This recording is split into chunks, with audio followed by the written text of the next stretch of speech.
Assalamualaikum warahmatullahi wabarakatuh. Perkenalkan, saya Aisyah dari Prodi D3 Keperawatan. Hari ini saya akan memaparkan apa itu organisasi profesi. Baik, mungkin teman-teman semuanya pasti pada sudah tahu organisasi profesi itu apa. Tapi di sini saya akan menjelaskan lebih lanjut. Yang pertama, apa itu organisasi profesi? Ada beberapa pendapat. Yang pertama yaitu WJS Darmita dalam Kamus Umum Bahasa Indonesia. Organisasi yaitu susunan aturan dari berbagai bagian orang. Selanjutnya, menurut James Demany, organisasi adalah bentuk setiap perserikatan manusia untuk mencapai tujuan bersama. Dan terakhir, menurut Chester I. Bernard, organisasi merupakan suatu sistem aktivitas kerjasama yang dilakukan dua orang atau lebih. Jadi, organisasi merupakan suatu perserikatan manusia antara dua orang atau lebih yang di dalamnya terdapat susunan dan aturan serta sistem aktivitas kerja untuk mencapai tujuan bersama. Nah, baik, selanjutnya, tujuan dibentuknya organisasi. Mengapa sih organisasi itu dibentuk? Apa sih tujuannya?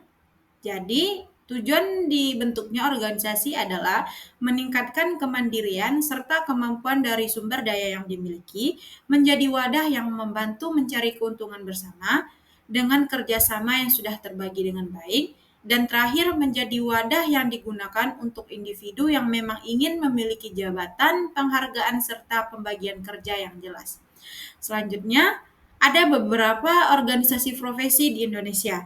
Yang pertama ada IDI, Ikatan Dokter Indonesia, adalah organisasi profesi kedokteran yang menaungi semua dokter di Indonesia. IDI sendiri didirikan pada tahun 950. Yang kedua ada PPNI, adalah singkatan dari Persatuan Perawat Nasional Indonesia, sebuah organisasi profesi resmi dan wadah bagi perawat di Indonesia yang didirikan pada 17 Maret tahun 1974. Dan selanjutnya ada PGRI, adalah singkatan dari Persatuan Guru Republik Indonesia. Dibentuk pada tanggal 25 November 1945 di Surakarta dalam Kongres Guru Indonesia dengan tujuan untuk mempertahankan dan menyempurnakan Republik Indonesia. Dan masih ada berbagai macam lainnya organisasi profesi di Indonesia. Selanjutnya, apa sih manfaat ikut organisasi? Jadi yang pertama itu memperluas jaringan atau memperluas koneksi relasi. Jadi kita bisa memperluas jaringan kita bisa menambah relasi kita bisa mengetahui hal yang tidak ketahui, dan juga kita bisa mencari relasi baru untuk menemukan ide-ide yang lebih menarik lagi ke depannya. Jadi selanjutnya meningkatkan kualitas diri dan pengembangan karir. Jadi di dalam organisasi profesi tentunya kita bekerja sama.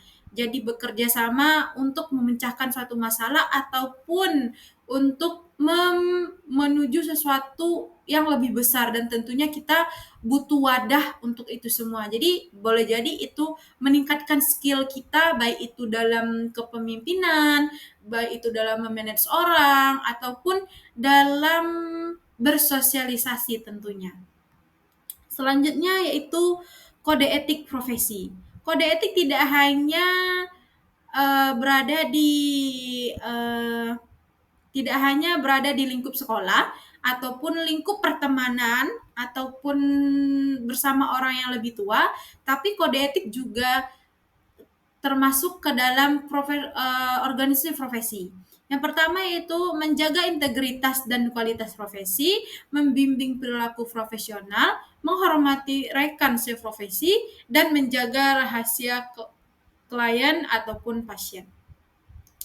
Selanjutnya tentang tanggung jawab. Nah, ini apapun yang kita lakukan, apapun yang kita kerjakan, pasti semua itu ada tanggung jawab ataupun konsekuensinya.